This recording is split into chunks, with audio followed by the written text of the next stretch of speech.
नमस्कार। आज हम बात करने वाले हैं मंगलेश डुबराल की एक बहुत ही खूबसूरत कविता संगतकार के बारे में। ये कविता उन हीरोज के बारे में है जो दिखते नहीं, लेकिन जिनके बिना मेन हीरो चमक ही नहीं सकता। तो चलिए इस अनसुने नायक की कहानी को समझते हैं। अच्छा, एक बात सोचिए।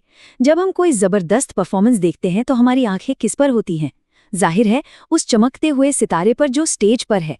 पर क्या हम कभी ये सोचते हैं कि उस चमक के पीछे कौन है? वो कौन सी ताकत है जो स्टार को गिरने से बचा रही है?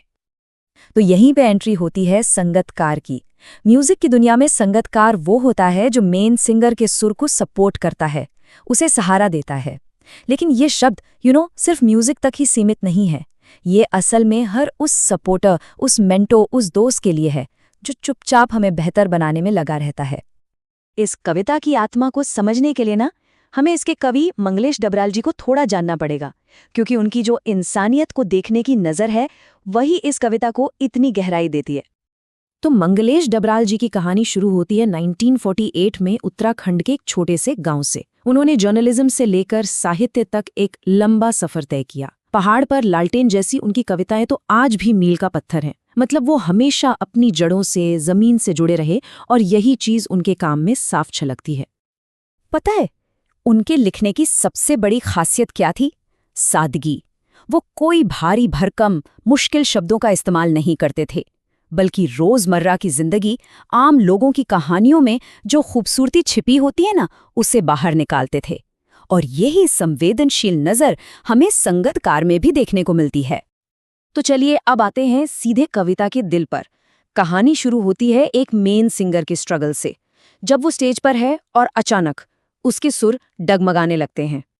यहाँ कवि ने क्या कमाल का मेटाफर इस्तेमाल किया है।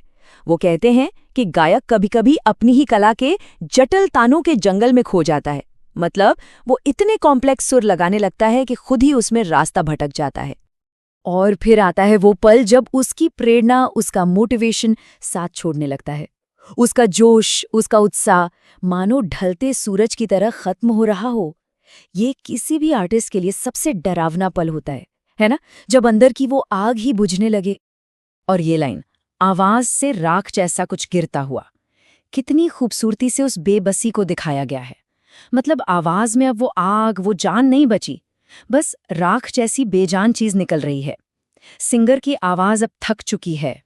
और ठीक इसी नाजुक पल में जब लगता है कि सब कुछ बिखर जाएगा, एक दूसरी आवाज उभरती है। ये आवाज है संगतकार की, जो उन बिखरते सुरों को संभालने के लिए सामने आता है। अब जरा दोनों में फर्क देखिए। एक तरफ है मुख्य गायक, जिसकी आवाज भारी है, गरजदार है, पर वो अपनी ही कला में खो चुका है। दूसरी तरफ है संगतकार, जिसकी आवाज सुंदर तो है पर थोड़ी कमजोर, कांपती हुई है। वो गाने के मेन सुर यानी स्थाई को पकड़ के रखता है, उसे बेस देता है, उसे गिरने से बचाता है। तो सवाल ये है कि संगतकार ये करता कैसे है? वो कई तरह से मदद करता है। वो गायक की आवाज में धीरे से अपनी आवाज मिलाता है। वो गायक का छूटा हुआ सामान समेटता है, मतलब उसके बिखरे हुए सुरों को वापस लाइन पर लाता है। वो उसे उसका बचपन याद दिलाता है, जब वो गाना सीख रहा था।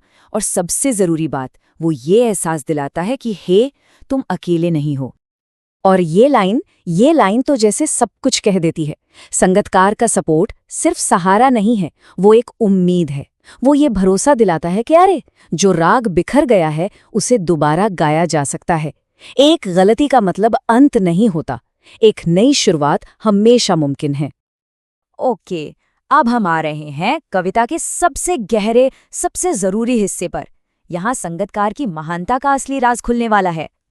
एक सवाल तो दिमाग में आता ही है ना, कि अगर संगतकार इतना टैलेंटेड है तो वो खुद आगे बढ़कर मेन सिंगर से बेहतर गाने की कोशिश क्यों नहीं करता?